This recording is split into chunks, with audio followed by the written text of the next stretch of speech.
los ejecutivos aquí presentes. Siguiendo con nuestro programa, que va muy a tiempo, quiero, antes de hacer la siguiente presentación, pedirles el siguiente favor. Hemos entregado a todos ustedes un formulario similar a este, que les agradeceríamos inmensamente que nos ayuden llenándolo, porque, como lo decía el doctor Peñafort, nuestros grupos CREA se alimentan precisamente de toda esta información que se recoge. Vamos a seguir entonces ahora, en el orden de nuestra presentación, con la presentación del doctor Abeladi Leandro Omar. Él es un médico veterinario egresado de la Universidad Nacional de La Plata, Facultad de Ciencias Veterinarias en Argentina, en el año 97. Es un magíster en Ciencias y Producción Animal y Nutrición, egresado de la Universidad Nacional de Mar del Plata, Facultad de Ciencias Agrarias, Argentina 2000. Es productor ganadero de carne en Argentina.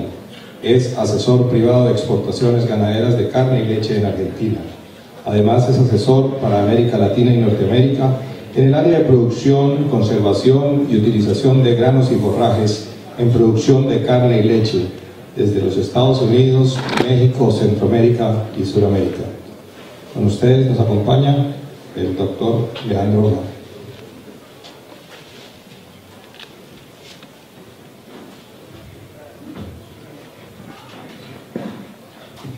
Muchas gracias. La verdad que, como todos los disertantes lo han hecho, sin duda quiero agradecer a la gente de AVECREA el haberme dado la posibilidad de compartir un poco esta presentación con ustedes, especialmente a Hugo Lozano y Darwin, que, digamos, después de los millones de mails que nos cruzamos, nos pusimos de acuerdo para esto, así que la verdad que les agradezco mucho. Y bueno, un poco, no voy a hacer la lista de lo que me pidieron, como hizo Carlos, digamos, pero lo que voy a centralizarme es en las alternativas de alimentación y suplementación de bovinos en épocas críticas. Y acá voy a dividir la producción de carne en dos etapas que se caracterizan, la primera por producir terneros y la segunda por hacerle ganar peso. O sea, estamos hablando de la cría y de lo que es la recría y el engorde. Aquí en Santa Cruz estamos, si se quiere, al oeste del Chaco Oriental, o sea que llueve bastante menos que en esta zona, o sea, estamos casi en un punto intermedio, pero con una mayor precipitación que el Chaco Occidental. Me estaban hablando de niveles de precipitaciones en torno a los 1.500 milímetros anuales. Sin duda debe haber variaciones, pero la verdad que eso, y teniendo las tierras que tienen, es realmente un potencial hacia adelante muy importante. Antes de seguir, quiero que levanten la mano no quienes hacen ganadería, sino quienes tienen espíritu ganadero, digamos, de los que están sentados. ¿Hay alguno que le gusten las vacas, no? Bueno, hay unos cuantos, digamos, entonces vamos a andar bien. Ese tipo de situación en términos de régimen hídrico, lo que hace es nos genera este tipo de situaciones a la hora de ver la oferta forrajera que podemos llegar a tener disponible para un planteo de ganadería. Esta es una típica curva de una pradera tropical de Panicum maximum en Argentina, en donde lo que nosotros vemos es lo que llamamos una curva bimodal, caracterizada por una gran productividad de forraje en los meses de lluvia y una prácticamente nula productividad de forraje en lo que llamamos estación seca. Yo lo voy a enloquecer un poco al camarógrafo también como Carlos, porque soy medio caminante también. Entonces, si nosotros tenemos que alimentar bovinos, los bovinos tienen requerimientos a lo largo de todo el año. Entonces, si en un momento no hay producción de alimentos ni en cantidad ni en calidad, no podemos no darle nada, algo hay que hacer. Bueno, un poco lo que yo les voy a plantear son las alternativas para ello. La estación húmeda se caracteriza por esto, por excedentes que muchas veces son difíciles de aprovechar por parte de los animales, porque no contamos con la carga suficiente en el sistema para aprovechar pasto en pastoreo directo. ¿Por qué? Porque ajustamos el sistema al promedio de la producción para pasar bien la época crítica. Entonces, lo que yo estoy pensando es en un concepto diferente, es decir, olvidémonos que existe la época crítica porque la vamos a resolver con algo. ¿Cuántas patas más por hectárea podríamos tener en los sistemas a partir de que empiezan las lluvias, comiendo pasto en pastoreo directo, unas cuantas más. Bueno, a eso estamos apuntando. Y la típica foto de, lástima no se ve bien, digamos, esto es, digamos, el trópico colombiano, en la estación seca, donde se ve claramente que no hay oferta ni en cantidad ni en calidad, animales perdiendo condición corporal, y es muy típico ver esto, ¿no? Grietas en la tierra donde uno puede meter prácticamente la mano. Entonces, ¿qué soluciones tenemos para la cría bovina, que sería el primer eslabón en la cadena de la producción de carne? Lo primero y la regla número 1 debería ser que el máximo requerimiento de las vacas coincida con la máxima oferta de alimentos. ¿Y eso saben cómo se logra? Estacionando el servicio. ¿Por qué? Si ustedes miran o recordamos un poco la fisiología de una vaca, ustedes saben que una vaca, desde el momento que nosotros le destetamos el ternero, en este punto sus requerimientos caen y entran en el estadio de vaca seca preñada. Estamos en la gestación, llega el parto, sus requerimientos suben y se mantienen altos durante todo este periodo, que es cuando la vaca se tiene que volver a preñar, y luego, cuando le destetamos el ternero, el requerimiento obviamente del par vaca-ternero baja y la vaca queda en una situación de bajo requerimiento. Ahora, si le superponemos esta otra curva, que lamentablemente no se ve bien, pero hay una curva roja superpuesta arriba de esa, que es una curva de restricción. Esta es una curva en la cual uno está con manejo modificando la fisiología de la vaca. ¿Qué es lo que estamos haciendo? Estamos diciendo, la vaca cuando está seca preñada no tiene que comer mucho, pero se tiene que mantener la condición corporal, porque el objetivo es llegar a parir con buena condición corporal. Ahora, cuando viene el parto, sí los requerimientos explotan y hay que darle de comer muy bien. Entonces, ¿qué podemos hacer? Y en este momento podemos usar parte de esto, que son reservas corporales, para pasar el periodo crítico. Entonces la vaca consume grasa y reservas corporales para sobrellevar ese periodo de vaca seca preñada. Le va a ir muy mal a esa vaca si yo no tengo el servicio estacionado y en este momento está con un ternero al pie, porque está en el momento de máximos requerimientos, en el momento que menos oferta de alimento tengo. ¿Está claro eso? Ahora, cuando la vaca yo le hice ese manejo de restricción en el periodo de estación seca, que sería en el estadio de vaca seca preñada, yo tengo que después en el posparto hacer una alimentación adicional o asegurarle a esa vaca que va a tener cantidad y calidad de forraje, que lo voy a tener. ¿Por qué? Porque en octubre empieza a llover. Entonces la primera herramienta que propongo es el estacionamiento de servicio. Y díganme si esta curva de requerimiento de una vaca no es igual a la curva de oferta de una forrajera tropical. Es igual. Deja de llover en este momento, no hay producción de pasto, empieza a llover, explota la producción de pasto, hasta este momento que deja de llover de vuelta. Entonces, entre octubre y abril tenemos que lograr que la vaca esté en este estadio. Y entre mayo y el mes de septiembre tenemos que lograr que la vaca esté en este estadio. Eso se hace estacionando el servicio. No hay de otra forma. Y hay más que información suficiente para demostrar que un planteo de cría estacionado produce más kilos de carne que un planteo de cría con los toros todo el año. Eso ya es una vieja discusión de 1960 que ya está más que superada.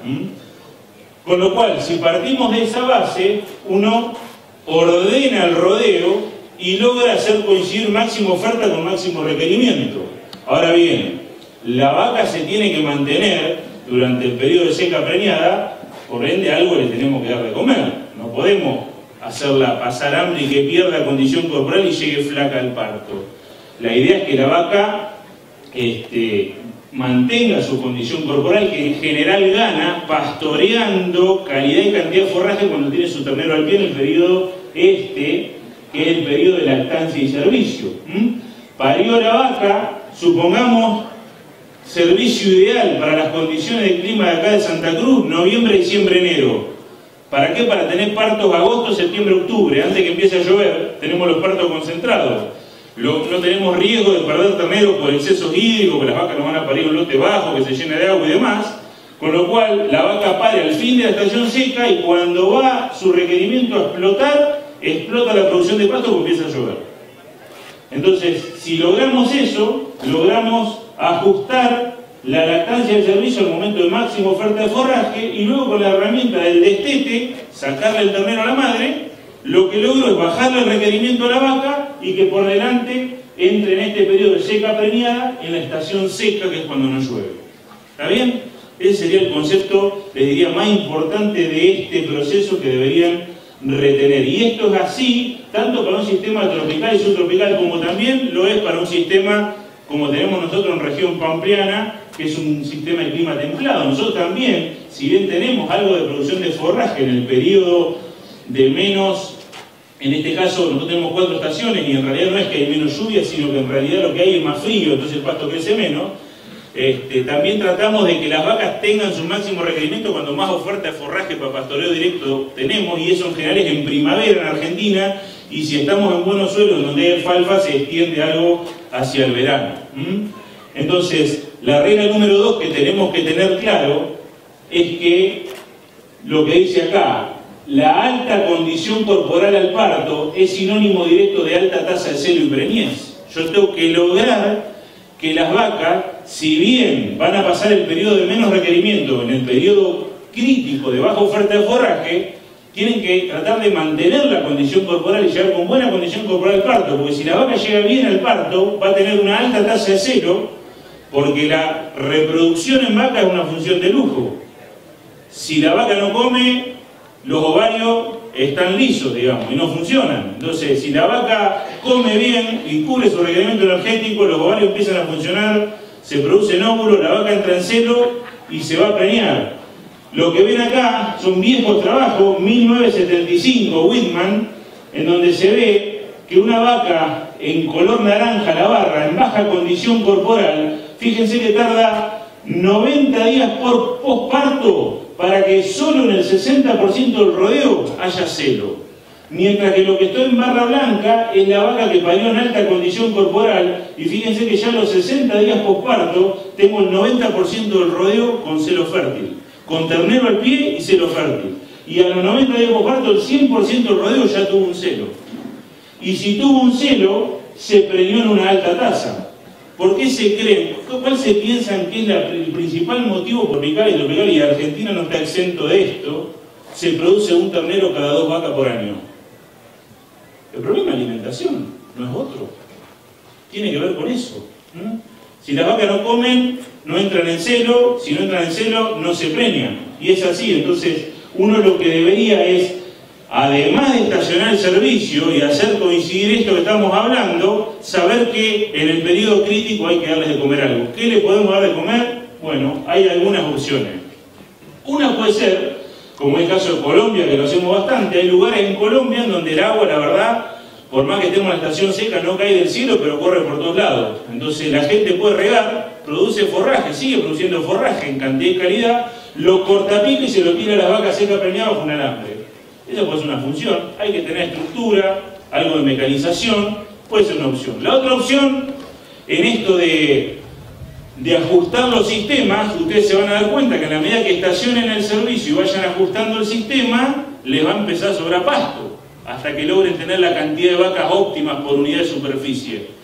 Entonces, ese pasto que sobra, puede decir, bueno, una parte lo puedo usar como diferido en la vaca. Total, la vaca, digamos, si yo miro la calidad de un diferido, estos gatos en pan y diferido, total, fíjense, estamos hablando de alrededor de 60% de digestibilidad en hojas, 46% de digestibilidad en tallo. Este es un diferido de otoño, o sea, es un diferido que lo pastoreamos durante toda la época y al final lo clausuramos. Tiene un poquito más de calidad, tanto en tallos como en hojas. Entonces, uno puede decir, bueno, uso el diferido, con la vaca total la tengo que mantener, porque la vaca sale del destete con buena condición corporal. ¿Cuál es el riesgo de esto? Lo que pongo acá abajo. En realidad, digamos, estamos teniendo en un periodo seco un montón de forraje seco también, y el riesgo es combustible. O sea, el riesgo que se prenda fuego y nos quedemos sin alimento para las vacas durante todo el invierno. Una vez dije esto en una reunión en Argentina hace como 8 años en Pampa el Infierno, en el Chaco, y ese año se le quemaron el 60% de los diferidos. Me odiaban, digamos. Viniste vos y dijiste que se puede quemar un diferido y se quemaron. Pero bueno, siempre hay uno que fuma en el campo y tira el cigarrillo, por ahí no se da cuenta, y de golpe todo lo que teníamos para alimentar vaca en el verano se nos perdió. ¿Qué es lo que estamos haciendo y apuntando en planteos en los cuales la agricultura está presionando contra la ganadería por la rentabilidad y nos está quitando los mejores suelos, estamos tratando de lograr cultivos que en muy poca superficie produzcan mucho volumen de alimento y nos permitan seguir teniendo vacas en algún rincón. Bueno, ahí aparece el tema de la posibilidad del uso de silajes en autoconsumo, y acá de vuelta uno puede pensar en cultivos como puede ser sorgo o maíz, o uno también podría pensar en que en este proceso de ajuste en algún momento que tener un excedente muy grande de forrajeras tropicales, como puede ser este caso, Panicum en Brasil, por ejemplo, en donde lo que hacemos es clausurar después de una estación de pastoreo, fertilizar con nitrógeno y luego ese Panicum ensilarlo. ¿Cuál es la contra del ensilaje de forrajeras tropicales? Como dice acá, tienen alto contenido de agua, tienen bajo contenido de azúcares que condicionan el proceso de fermentación y estamos conservando ese material en condiciones de muy alta temperatura. Normalmente esto termina siendo, y estamos en un ambiente en donde el pasto está cuando llueve mucho, con lo cual no podemos hacer algo que sería importante lograr, que sería el preoreo, para condicionar la actividad de flora microbiana que genera la putrefacción de silos, con lo cual el resultado del ensilado de este tipo de especies normalmente es un silo de regular a mala calidad, pero si es excedente y lo van a usar vacas, puede ser una alternativa. Para que tengan algunos datos, algún relevamiento hecho en Brasil sobre 14 establecimientos, sobre Panicum, variedad Tanzania o Mombasa, fíjense, 36% de los productores no usa aditivos, 21% usa pulpa de citrus.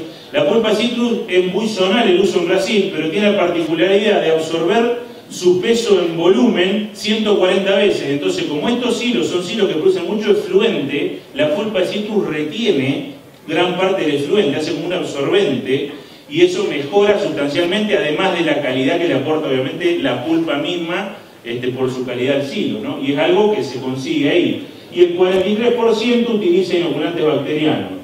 El 71% de los productores encuestados de la producción de carne, el 21% de leche, la escala a 30 a 40.000 cabezas, y bueno, y hay algunos datos de rendimiento y demás. Fíjense, estamos hablando de producciones, digamos, en 3 cortes por año, de unas 17 toneladas de materia seca, 23 toneladas de materia seca por corte. Pero fíjense los rangos, ¿no? Y el coeficiente de variación, ¿no? Una cosa es producir 8 y otra cosa es producir 24. El promedio es 17, pero hay algunos que producen 8. Fíjense los porcentajes de materia seca, 25, pero hay situaciones de 13. O sea, eso es estar pisando agua con el tractor. Con un caño para que drene el efluente. Debajo del 33% de materia seca, cualquier especie que se les ocurra ensilar empieza a producir defluentes, y por cada punto que baje el contenido de materia seca a 33, la producción se hace exponencial. Y los efluentes en un silo están considerados, ¿saben? En el caso de maíz, por ejemplo, que es el cultivo más ensilado en el mundo, como número 2 por su DBO, que es la demanda biológica de oxígeno, como agente de polución ambiental. Está en número 2, después del efluente un criadero cerdo. Y lo que hacen en realidad es contaminar napas freáticas o un cauce de un río, y por ser un caldo rico en nutrientes estimula el desarrollo de microorganismos que consumen el oxígeno del agua, y todo lo que ve ahí se muere. Con lo cual fíjense que el efluente, lo que menos nos interesa es producirlo, lo que más nos interesa es que eso quede retenido en el material ensilado y sea nutriente para las vacas. ¿Cómo hacemos para que eso quede? Hay que tener más del 33% de materia seca en el material ensilado. ¿Cómo lo vamos a hacer? Y con una forrajera tropical, difícil. Con un sorgo forrajero, difícil. Con un sorgo granífero, con un maíz, posible de lograr. O con una forrajera preoreada, como puede ser pastura de clima templado en Argentina, que hacemos bastante, es posible, o con un cereal de invierno. Algunos casos de ensilado de Panicum en Argentina, en el norte de Santiago del Estero, por ejemplo. Fíjense, estamos hablando de promedios de 29% de materia seca, 7% de proteína, estamos hablando de 48% de digestibilidad, y la verdad que la vaca con eso va a perder condición corporal, pero es un recurso que si sobra, a uno le da no sé qué perderlo. La otra alternativa, y quizás la que más ha avanzado en los últimos años en la intensificación de la cría en Argentina, es esta: el uso de sorgos azucarados en forma diferida. Los sorgos azucarados son materiales que han aparecido en el mercado y que tienen la particularidad de tener una caña que tiene un gran contenido de azúcares, parecido a la caña de azúcar, y mantiene la calidad en el tiempo, mucho tiempo, y a su vez muchos de estos han sido mejorados, incorporando, escuchamos una charla de biotecnología, una mutación genética que es el gen de la nervadura marrón, el BMR, que lo que hace es bajar el contenido de lignina en esas plantas y hacer las plantas más palatables. En una palabra, esos sorbos que tienen esa altura, entran las vacas y se los devoran. Nosotros lo producimos en el momento que podemos lograr el cultivo. En el caso de ustedes acá, que en algunos casos hasta 3 cultivos pueden hacer, quizás podría ser el tercer cultivo, ¿no?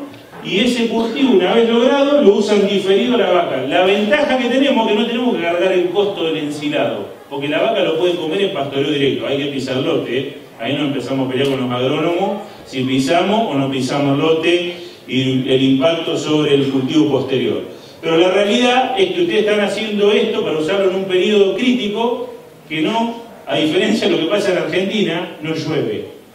Entonces, la probabilidad de generar problemas de compactación y demás es muy inferior a la que tenemos nosotros, ¿no? Fíjense acá hay una evaluación, no se ve mucho, pero esto es lo que nos muestra, que estos sorbos en el estadio que están totalmente verdes, tienen alrededor del 13% de azúcares, cuando el cultivo termina su ciclo y ya está entregado, estamos hablando de alrededor de 17 y hay materiales de hasta 22% de azúcares en tallo. Realmente son sorbos muy buenos. De hecho, algunos de estos materiales están ya pensando para producción de etanol. Ese es el tipo de materiales que estamos usando. Y tenemos una regla en Argentina, y es que 1 hectárea de sorgo azucarado diferido me alimenta durante 100 días entre 5 y 15 vacas secas preñadas. ¿Por qué 5? ¿Por qué 15? 5 en los lugares en donde más nos cuesta lograr un buen rinde con sorgo, por ejemplo al borde de la Sierra de la Ventana, en el sudoeste de la provincia de Buenos Aires. 15 vacas en los lugares donde hemos tenido los mejores rendimientos, como puede ser, no sé, partido Ayacucho en plena cuenca del Salado.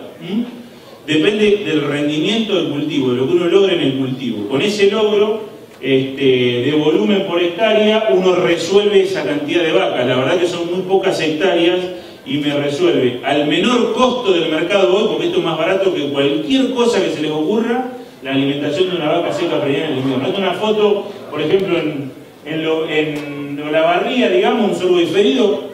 Lo que se ve, el sorgo acá, en esta zona cae en helado, o sea, ya está totalmente helado, el tallo, y las vacas se comen todo en ese estadio. Partido de Rauch, otro caso. Esto es Cuenca del Salado, la zona de Viete, digamos, acá todavía no había empezado a hablar fuerte, digamos, pero fíjense cómo queda el lote después de pasar unas vacas, ¿no? O sea, no estamos hablando de que uno agarra 1 hectárea, mete las 15 vacas y están 100 días dando vueltas. Estamos hablando de que se lo vamos dando a un grupo de vacas, tomando esa carga promedio, digamos, corriendo un alambre eléctrico en una forma de pastoreo frontal a lo largo de los 100 días, ¿no? Otro caso, partido de Ayacucho, que es el tamaño de los sorbos azucarados que logramos ahí, que son los de mayor rendimiento. Otro caso, para que vean el tipo de materiales, no en el caso de partido de Rauch.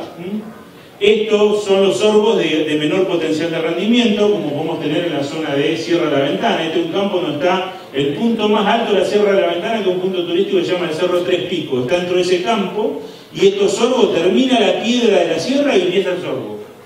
Digamos, tener ese cultivo que le da a comer 5 vacas por hectárea, secas y preñadas durante todo el invierno, en esos campos, la verdad que no es poca cosa. Y así, bueno, un montón de situaciones. Y un caso cerrado, para terminar con el concepto de la cría, o redondearlo, que ilustra una estrategia de darle de comer bien a la vaca durante el periodo de seca preñada, en este caso con un ciclo en autoconsumo, hacerla parir en alta condición corporal y tener un recurso de calidad y en cantidad para el posparto, nos permitió, por ejemplo, en este caso, fíjense, en el año 99, pasar de índices promedio del 85% de destete a índices promedio prácticamente de más cercanos al 90%, con un promedio en 7 ciclos cerrados de 92% de preñez y 88% de destete. Fíjense cómo se estabilizan los planteos. ¿Y por qué llegamos hasta acá? Porque acá el campo se transformó en un campo agrícola ganadero, nos llevamos las vacas a otra zona del país, más al sur, en donde teníamos agricultura de cosecha y mucho residuo agrícola para utilizar con vacas y no podíamos utilizar con novillos, y nos trajimos toda la invernada para ese campo que pasó a ser campo de invernada y agricultura, un mixto, en donde hoy en esas 879 hectáreas, que debería decirlo en algún lado, acá tenemos prácticamente 250 hectáreas destinadas a la ganadería, con algo de praderas y en general terminación a corral, más recrías en autoconsumo, y el resto es toda agricultura cosecha. Y lo que vemos acá es lo que, ¿se acuerdan la famosa curva de Mott? Bueno, acá traté de relacionar eso. O sea, fíjense que desde un inicio hasta el final que hicimos la cría, crecimos en carga, porque pasamos de 300 kilos a más del doble en kilos de carne por hectárea de carga. Sin embargo, los índices también crecieron, no sacrificamos índices por crecer en carga. Entonces, en la medida que uno ajusta estos planteos, puede aumentar la cantidad de vacas por hectárea sin resignar índices, al contrario, incluso mejorándolo, porque las vacas comen cada vez mejor. Entonces se puede llegar al parto en alta condición corporal, se puede durante la lactancia y servicio producir cantidad y calidad de forraje. Pasamos a la otra etapa, que es cuando llega el momento de destetarle el ternero a la vaca, entramos en lo que llamamos recría. Y la recría se encuentra, si eso lo hacemos en un planteo como el que les estoy tratando de inculcar, que es de servicio estacionado, la recría, si le sacamos a la vaca el ternero en abril, o salimos a comprar al mercado terneros en abril, ¿con qué se encuentra? Con esto, ¿no? Con campos en donde lo único que se ve es la tierra que vuela cuando la recría corre por el lote, ¿no? Estación seca por delante. Entonces, si tenemos la estación seca por delante, algo tenemos que hacer, porque tenemos una regla. Desde el momento que un animal entra en un campo de recría o de engorde, tiene que ganar peso. El campo no es un acopio de animales para que estén en mantenimiento hasta que llueva y tengamos pasto. El campo necesita ganar peso de entrada. Quizás un costo un poquito más alto en el periodo que tenemos que usar algún recurso que no es pasto, pero luego será diluido teniendo las patas suficientes para transformar el pasto en carne en el momento en que venga la lluvia. Y tenemos una primera etapa en donde el objetivo es hacer músculo y hueso, y tenemos una segunda etapa quizás en donde el objetivo es hacer grasa, aunque eso está bastante en discusión aquí en Bolivia, como vimos, porque hoy cuando estábamos mirando los animales en el feedlot, hablando con alguien nos comentaban, y en 15 días ya empieza a salir. Ese estado es el estado en que nosotros en Argentina encerraríamos un novillo para terminar. Y yo no miraría el comedero, en vez de ver silo, vería 80% grano. Porque nosotros el mercado nos exige grasa 2, y esos son 12 milímetros de grasa dorsal sobre costilla 12 y 13, a un palmo de mano en la columna vertebral, que es lo que asegura 5% de grasa en el ojo del bife, de grasa de infiltración. Entonces, si no tenemos ese producto, el mercado nos castiga. Con lo cual, ¿qué les estoy diciendo? Que prácticamente el novillo que ustedes tienen que hacer para el mercado interno, lo podrían lograr si ajustan bien el sistema casi que con pasto y algo de silo en el periodo crítico, pensando cada vez menos en grano. Pero cuando hablamos de silo, hablamos de silos de buena calidad, y ahí está la clave en la que me parece que hay que trabajar para este proceso, tanto para la etapa inicial como para la final. Nos encontramos con la misma curva de la cría, pero al revés. Nos encontramos que la recría, hicimos el destete de las vacas, iniciamos la recría acá en el verano, con lo cual tenemos que alimentar a los animales en algún rincón del campo, porque no podemos disponer de pasto para el pastoreo directo, y llega un momento en el cual la curva explota de producción de pasto, y ahí necesitaremos patas por hectárea para proceso. ¿Por qué? Porque llueve, ¿no? Y después, dependiendo del mercado, si hay premio o no hay premio, todavía acá en Bolivia no lo reconoce, habrá que ponerle un poco más de grasa en el corral con algo de grano, un poco tiempo y salir. Yo creo que acá con una recría corral, con un silo de buena calidad en autoconsumo, seguida de un pastoreo de forraje de calidad bien manejado, salimos con novillo al mercado sin problema desde el pasto. Y nos pasamos el periodo más eficiente del animal, que sería desde que se lo destetamos a la madre hasta que pesa 300 kilos, en una situación de confinamiento, con lo que se les ocurra, puede ser un silo de calidad corregido con lo que le falta, ganando peso, animal que come menos y gana más kilos, y llegamos a los 300 kilos en el mes de octubre, que es cuando explota el pasto. no es muy difícil ganarle 100 kilos a pasto en la exuberancia esta a un animal y que salga gordo desde el pasto, si entramos con 300 kilos en octubre. Bueno, eso me parece que sería el planteo que habría que tratar de aceitar, ¿no? Esta es la típica foto en época crítica, lástima que no se ven por el tema de la luz, digamos. Esto es el trópico colombiano, en la estación seca, en donde se ve claramente la zona, esta zona es la zona de los llanos orientales, en donde se ve claramente la falta de forraje en cantidad y calidad y una categoría de recría que tiene altos requerimientos, ¿no? Entonces uno podría pensar en un inicio corral sin demasiada estructura, sin gastar mucha plata en estructura. Esto en el norte argentino, fíjense, animales recién destetados, una dieta base de silo con una corrección proteica.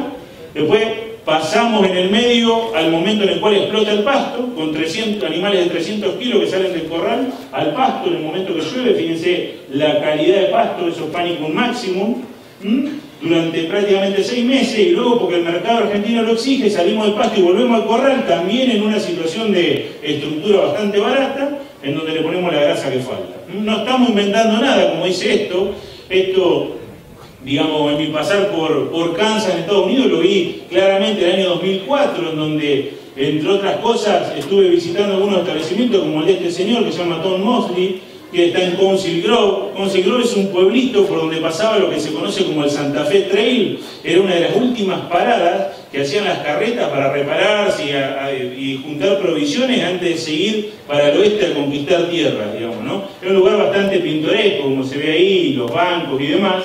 Y en realidad lo que ellos hacen es medio parecido a lo que hacemos nosotros. Al principio, bueno, en este caso lo que ven es la típica sabana de pastoreo tropical, que son gramíneas C4 que rebrotan luego de la quema, donde hay algunas leguminosas arbustivas, bueno, el tipo de alambre. Y el esquema de ese establecimiento, fíjense, este productor engorda 12.000 novillos por año, que lo lleva a 600 kilos de peso, y tiene 2.000 hectáreas propias en Kansas y 12.000 alquiladas. El 40% de los terneros se los produce en Arkansas, un poco al sur, eso está en Texas. Y fíjense lo que hace. Él mete los animales al corral, inicia la recría con una dieta basada en silaje y gana unos 150 kilos de músculo y hueso por animal. ¿Esperando qué? Esperando que llueva y explote el pasto. Llovió y explotó el pasto, y en primavera y verano sale con 1.15 cabezas por hectárea, porque es lo que le permite esos pastizales naturales. No tiene braquiaria, pánico ni demás como podemos tener acá. Le permite esa carga, con animales de 300 kilos, ganar 140 kilos más. Termina la estación de pastoreo, que son 6 meses, y vuelve adentro del corral, usando ¿qué? Una dieta basada en granos, con animales de 440 kilos que lo lleva a 600 para engrasarlo y salir al mercado. Entonces es un esquema muy parecido al que uno podría implementar acá, y acá diría que con 440 kilos salimos al mercado, ni salimos de vuelta al corral. Digamos, si en algún momento el frigorífico nos paga la grasa, saldremos al corral. Estos son animales en pastoreo, en el periodo de primavera-verano. Fíjense el estado de los novillitos esos pastoreando, y lo único que tienen es una suplementación mineral correctiva en base a sal y en algún caso algo de nitrógeno no proteico. En el mundo cada vez vemos menos pasto y más hilo, principalmente en situaciones como estas, en donde la agricultura avanza por su rentabilidad. Esto es un caso, esto muestra simplemente el avance agrícola argentino en los últimos años, lo que se ve cómo eso ha sido de la mano de la soja, que pasamos de 11 millones a 22 millones de hectáreas en agricultura. Todo esto hay que actualizarlo, pero estamos más o menos ahí, y lo que se ve es que de la mano de ellos como va creciendo la adopción del uso del silaje. Fíjense, estos son datos de la Cámara de Contratistas Forrajeros Argentinos. En el año 2006-2007 ensilamos 620.000 hectáreas en Argentina. En la última campaña superamos 1.600.000. O sea, en algún lado, digamos, se produce el alimento, algo comen los animales que se siguen quedando en las tierras caras. Y sin duda la base termina siendo silaje. En Argentina tenemos quizás algunos sistemas más simples, como ven, el inicio de la recría lo hacemos en autoconsumo a veces con silo bolsa, como se ve ahí. En el medio tenemos una situación que yo llamo recría 2, que es pastoreo de las forrajeras esas tropicales con alta carga hasta que dejen de producir, y al final tenemos la última etapa con una dieta basada en grano para poner la grasa necesaria para salir al mercado. En algún momento este ciclo de novillo pesado tenía mucho más sentido hacerlo, ahora quizás no lo estamos haciendo tanto porque la inteligencia política argentina no nos deja exportar. No vamos a entrar en detalle porque me caliento. Aquí sin dudas estamos hablando de cantidad, pero sobre todo calidad de forraje en este periodo, ¿no? Y eso sin dudas que puede venir de la mano de sorgos y maíces. Voy a hacer algún comentario muy rápido porque me quedan 5 minutos nada más, pero uno debería considerar algunos aspectos. Yo en esto tuve la posibilidad de dar una charla con la gente de Asosegú, que quizás alguno de ustedes estuvo en la feria de Santa Cruz hace unos pocos meses, y me centralicé en esto. La idea ahora era abrir un poco más el abanico, como me pidió Hugo, pero no puedo dejar de mencionar esto, que tiene que ver con producir silajes de calidad. Sin duda hay un tema de precios que está en función del RIND y hay que conocerlo. Tenemos que tener claro el tipo de híbridos que se utilizan. Hoy algo hablamos en una de las paradas y seguramente digamos, el técnico que explicaba los grupos sucesivos algún comentario habrá hecho, el tipo de híbridos y la relación grano-planta, en qué momento estamos picando el material, qué miramos en el cultivo que determina que tengamos que entrar o no con la picadora, si procesamos o no los granos, si tapamos y cómo los hilos y cómo manejamos la extracción. Estos son algunos datos de lo que nos cuesta cada tonelada de materia verde, de silo de sorgo o maíz. Esto está en dólares, en función del rendimiento. Simplemente se los puse para que vean. Esto fue gentileza de la gente de Asosegú, esta información, pero lo que se ve es que en la medida que aumentamos el rinde, obviamente, el valor a trabajar en eso. La verdad que hoy en este campo vimos cultivos muy lindos de sorgo, con lo cual no creo que sea muy difícil producir 35.000, 40.000 kilos de materia verde haciendo un buen manejo agronómico del cultivo. En cuanto a calidad, si hablamos de maíces, y esta curva es tanto para maíz para sorgo, la explico para maíz y después se repite para sorgo, lo que se ve en términos de materiales, yo hice un comentario en la parada hoy y dije, la relación grano-planta marca la calidad, y principalmente lo que marca es la calidad a la cual una vaca le puede sacar la mayor cantidad de nutrientes. ¿Por qué? Ustedes saben que el rumen es un ambiente móvil en donde los alimentos entran y se van por dos mecanismos. Uno es digestión y el otro es pasaje. ¿Está bien? Entonces, hay un tiempo en el cual los alimentos están dando vuelta en el rumen y en un tiempo a partir del cual se van. Ese tiempo, en un bovino, en promedio son 24 horas. Máximo 48 para un silo picado intermedio, como el que podríamos decir se trabaja en el mundo, como puede ser un silo de 12-15 milímetros, o fino, sería un poco menos. Cuando uno toma una muestra del silo que tiene almacenado y lo lleva al laboratorio, ¿qué hace el laboratorio? Lo mete dentro de un tubo ensayo para medir digestibilidad, pesa la muestra, mete 1 gramo, lo dejo 72 horas, saco la muestra y me quedaron 0,3 gramos. O sea que hay 0,7 que desaparecieron. Digestibilidad, 70%. Entonces, me da la curva esta y la miro acá, a las 72 horas. La blanca o la verde, las dos son lo mismo. 72 horas eso. ¿Por qué? Porque eso es un método que está pensado para hacer una evaluación y comparación de alimentos, y lo que busca es dónde está el plató de la curva, o sea, la digestibilidad potencial del recurso. Ahora, cuando nos metemos dentro del rumen de una vaca, que es un ambiente dinámico, nunca vamos a tener 72 horas para que el silo esté expuesto a la digestión y la bacteria entretenida sacándole nutrientes para la vaca al silo. Cuando llegó la hora 24 en promedio, el silo empieza a pasar y lo que no le pudo sacar nada a la vaca se fue. Y lo que estamos viendo ahí en color blanco es un material, tanto maíz como sorgo, que yo lo llamé granífero, que tiene más relación grano-planta, y lo que vemos en color verde es un material que yo lo llamé forrajero, que lo que tiene es menos grano y más planta. Si yo los miro a los dos a las 72 horas, tomo la decisión de que usar uno o el otro lo mismo. Pero si yo los miro a la hora 24, que es el promedio en el que va a estar expuesto a la digestión ruminal, que sería acá, hay una línea roja punteada que en algún lado se debe ver, lo que vemos es que las dos curvas se separan y acá hay una diferencia prácticamente de 10 puntos en digestibilidad. Entonces, para aportarle nutriente a un rumiante, el objetivo es alta relación grano-planta. ¿Por qué? Porque un material de alta relación grano-planta, el grano, en menos tiempo de permanencia en rumen animal puede sacarle nutrientes, no a la fibra. Si no tengo tiempo suficiente, la fibra no aporta, porque las bacterias no la pueden utilizar. Y la fibra se va a ir antes que la bacteria le hagan algo. Entonces, pensar en un material forrajero, como un sorgo forrajero para un silo, en realidad es pensar en una ilusión óptica de un aporte energético que nunca vamos a tener en la realidad, porque el dato laboratorio no se va a condecir con la realidad jamás. ¿Está bien? Entonces piensen en eso y el porqué de la relación grano-planta, y que la materia seca de una planta de maíz con sorgo depende de la relación grano-planta y no del color de la planta al momento del ensilado, como él lo comentaba. Acá lo que se ve es el punto que normalmente trabajamos en ensilado de maíces, 50% línea de leche, siempre pensando en picados finos. Y bueno, no me voy a meter más en el tema del proceso de ensilaje. ¿Algún comentario para sorgo? Trabajamos siempre pensando en granos pastosos. Quizás si no tenemos la certeza de tener un buen sistema de procesamiento en las máquinas, uno no debería esperar hasta el final, debería trabajar un poquito antes en un lechoso pastoso para tener almidón con mayor contenido de agua y por ende más disponible para los animales. Y si tengo seguridad de que la máquina tiene un cracker que me va a procesar el grano y exponer el almidón, prefiero trabajar en estadio de máxima madurez del grano, porque el grano, cuanto más resistencia le ofrece el cracker, mejor lo procesa. Si no, se transforma como si fuera una gomita que pasa por el rodillo y lo aplasta y vuelve a tomar la forma original. ¿Tá? Entonces, por eso, un grano más maduro sería deseable. Yo hice un comentario respecto a estábamos hablando del tema del cracker, no sé de qué iba a decir ese comentario. Algunos, si se acuerda del comentario que hice, díganme. Pero lo que hice en el comentario de que es importante trabajar con un picado fino en cultivos de granos pequeños como el sorgo, porque uno no le puede pedir a las máquinas cosas opuestas.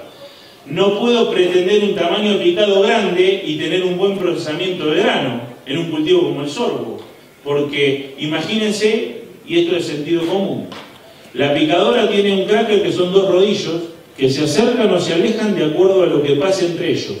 ¿Está bien?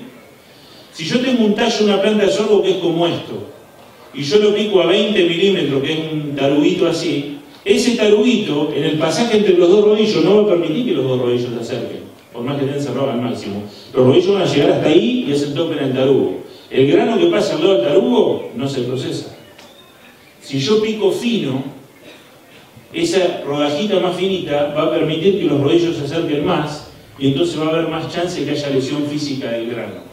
Por eso no puedo pedirle cosas opuestas a la máquina. Quiero procesar granos chicos, hay que reducir el tamaño de picado. Y además la ventaja adicional sería que al reducir el tamaño de picado, que se reduce con la velocidad del rolo colector, o sea, la velocidad con que la máquina trae la planta hasta el sistema de corte, que lo agarra una contracuchilla y una cuchilla que lo pica así, lo que hace es tener más chance de que la cuchilla lesione mecánicamente granos también. Entonces, de esa forma logro un procesamiento adecuado de un material como el sorgo. Sin dudas que en la medida que la calidad mejora, y estos son todos hilos de sorgo, categorías similares en recría, y fíjense acá está el tema energético en megacalorías, 2, 2,3, 2,4, 2,5, fíjense que las ganancias de peso van mejorando en la medida que el silo va mejorando en general. Los mejores hilos en términos de ganancia de peso, los que mejor cantidad de almidón y más aporte energético hacen. Y eso pasa tanto en sorgo como en maíz. Acá hay un dato de dietas de recría basadas en silo, animales de la misma categoría, silo de mejor calidad, mejor ganancia de peso, un silo inferior calidad, ¿no?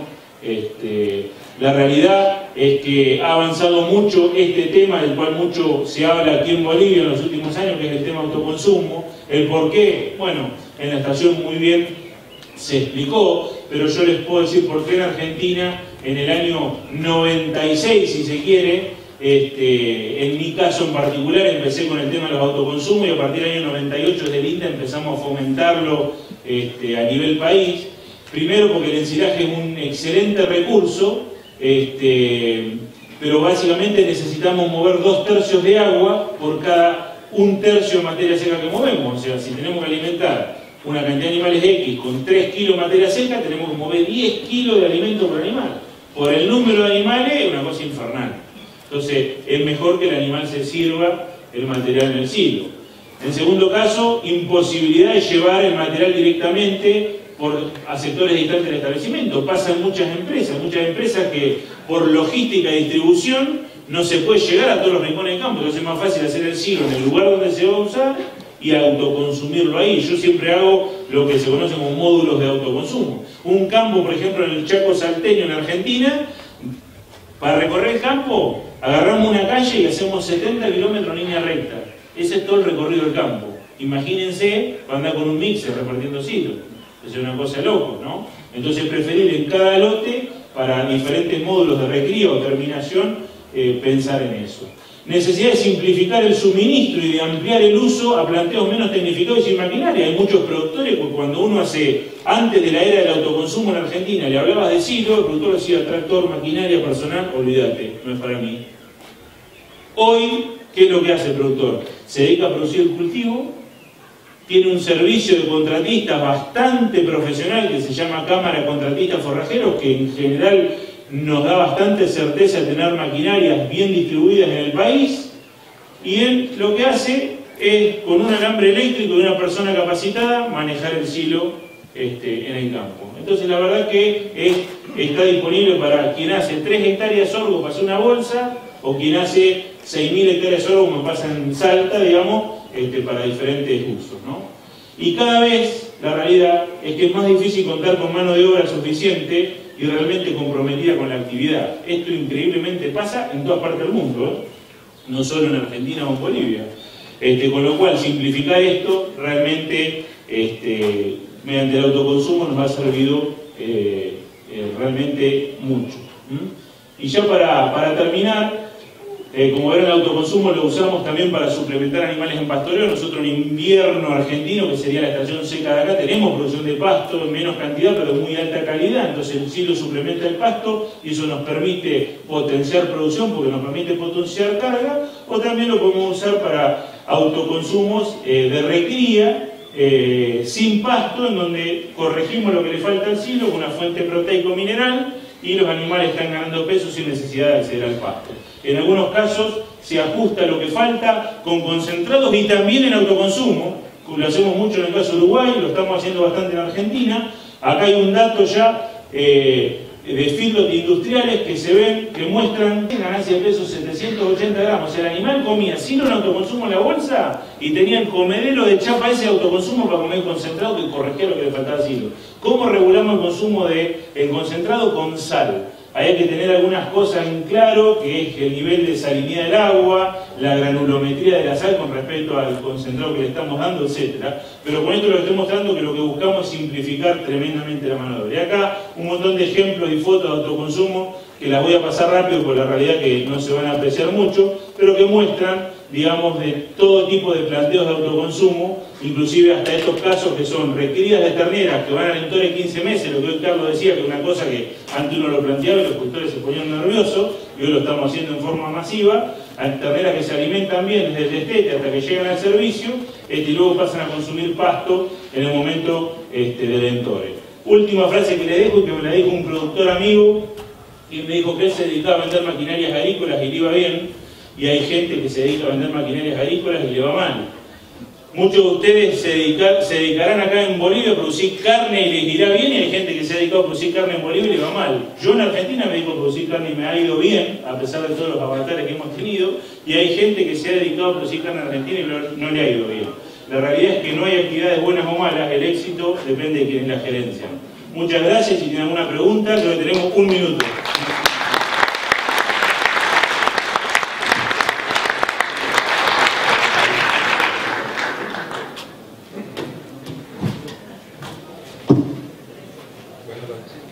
Bueno, las gracias al doctor Abelardi Leandro Omar. Tenemos un momento de sesión de preguntas para él. ¿Preguntas?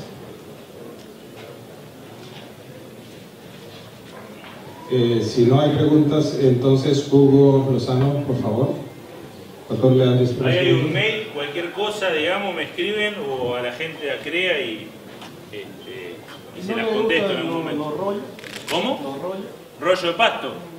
Bueno, yo entre las opciones que tengo un bozarrón, entre las opciones que comenté cuando yo hablé del diferido, uno podría pensar en que en un excedente de pasto, por ejemplo, lo puedo transferir y enrollarlo y después utilizarlo para la forma de rollo. Puede ser una opción, no tendría el riesgo del incendio, ¿no? De dejar el diferido ahí en el lote, porque lo saco del lote, lo acopio, obviamente no todo junto, porque no se me quemen todos juntos si alguno me tira un fósforo, pero puede ser una opción también.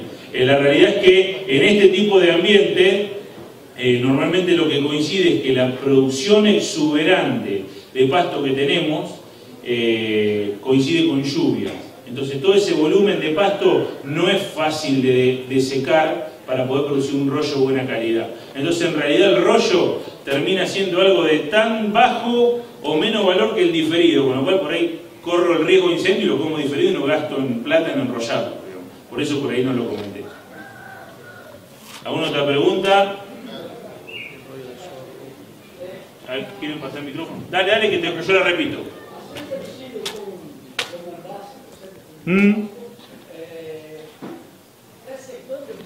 ¿Hay una forma de disminuir el...?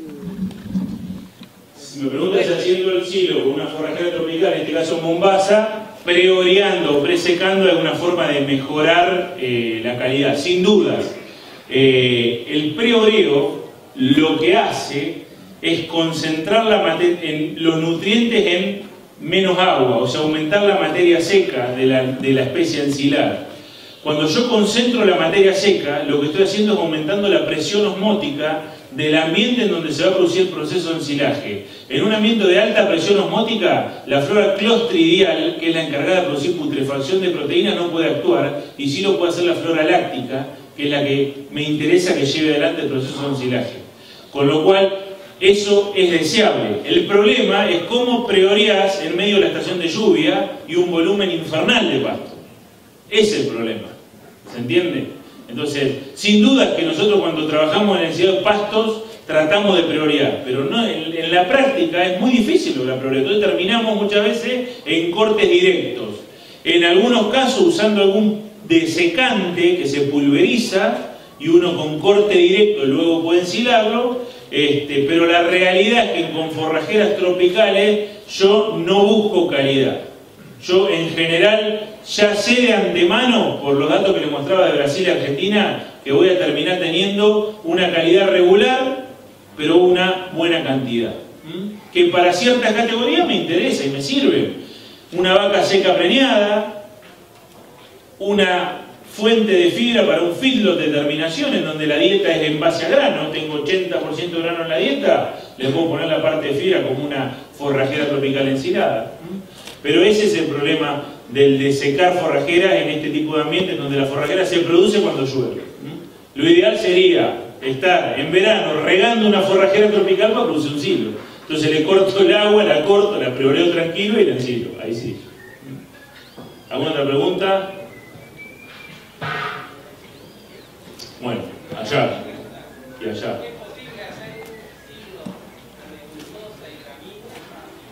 Sí, claro que es posible. No tengo experiencia en silos mixtos, en planteos tropicales, digamos, pero algo en Colombia hemos hecho con kudzu, que aparece naturalmente entre las gramíneas, entre las praderas tropicales, que es una especie de enredadera que tiene una hojita parecida a la soja. Pero en Argentina lo hacemos siempre, digamos, porque las praderas que tenemos son praderas consociadas de gramíneas y leguminosas. Y incluso lo hacemos con algunos cultivos de invierno, asociando, por ejemplo, a una avena, la sembramos con vicia, y la vicia es una especie leguminosa que se asocia.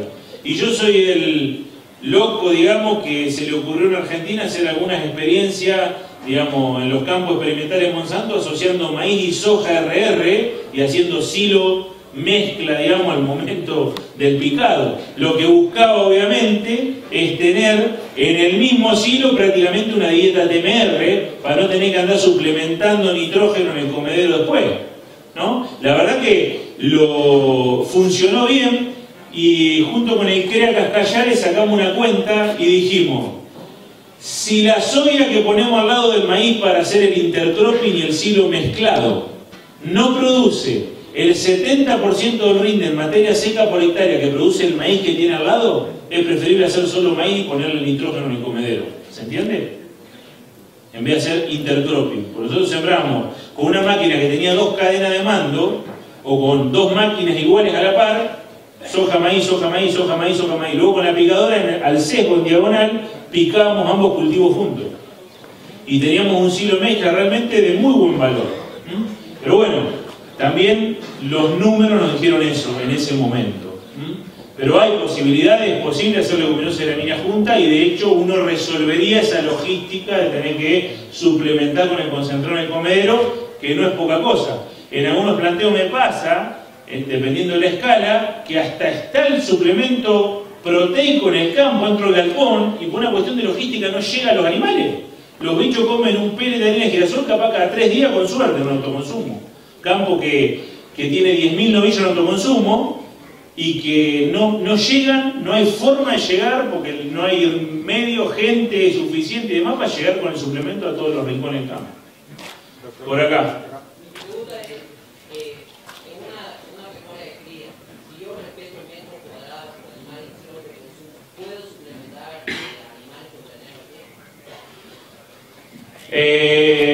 Yo normalmente no lo hago, pero en Argentina hay varios planteos en los que se hace el autoconsumo de vaca con ternero al pie. El problema más grave, ¿sabes cuál es? Es que el ternero se te va a meter por abajo del alambre y se te va a subir arriba del silo seguramente y va a tener problemas arriba del silo. Ese es el tema más grave que vas a tener. El resto de las cosas, el ternero te puede llegar a, digamos, a querer levantar algo, pero en realidad la que va a comer es la vaca. El ternero anda jodiendo en realidad. Esa es la realidad del ternero, digamos. Mi pregunta es así, si yo tuviera la oportunidad de suplementar una categoría precoz, con maquillonas más jóvenes, piensen que no va a poder ser considerada como una vaca adulta hasta que tenga su segundo ternero al pie, ¿tá? Entonces yo arranco alimentándola bien de cuando es ternera para preñarla temprano, voy a tener que darle de comer bien en el primer parto y le voy a tener que dar de comer para el segundo parto también. Recién a partir de ahí la voy a poder tratar como una vaca. ¿Y de las dos cuál? Si tenés solo para una. Y bueno, si tenés solo para una, yo te diría que trabajé sobre la de primer parto, digamos. O sea, no forcés el sistema a querer entorar precoz si en realidad todavía te está faltando recurso, porque por ahí una falla, digamos, en la recría te va a condicionar por ahí el desarrollo de esa vaquillona y la jodiste para toda la vida después.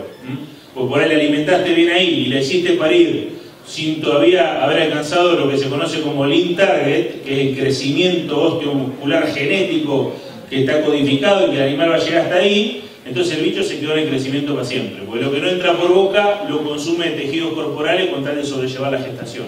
¿Está? ¿Algo más? Estamos listos. Bueno, gracias nuevamente a todos. Bien, Leandro, al igual que los otros opositores, de verdad que me complace la calidad de todas las exposiciones que hemos visto. Creo que acertamos de sobremanera en todos y cada uno de ellos. Agradecerte a ti como a ellos por haber participado y quedarte presente de parte de la gente. Bueno, muchas gracias. Gracias nuevamente y bueno, la verdad que un gusto poder estar acá y en estos días voy a estar recorriendo un poco el suelo boliviano, así que quizás para la próxima vamos a tener un poco más.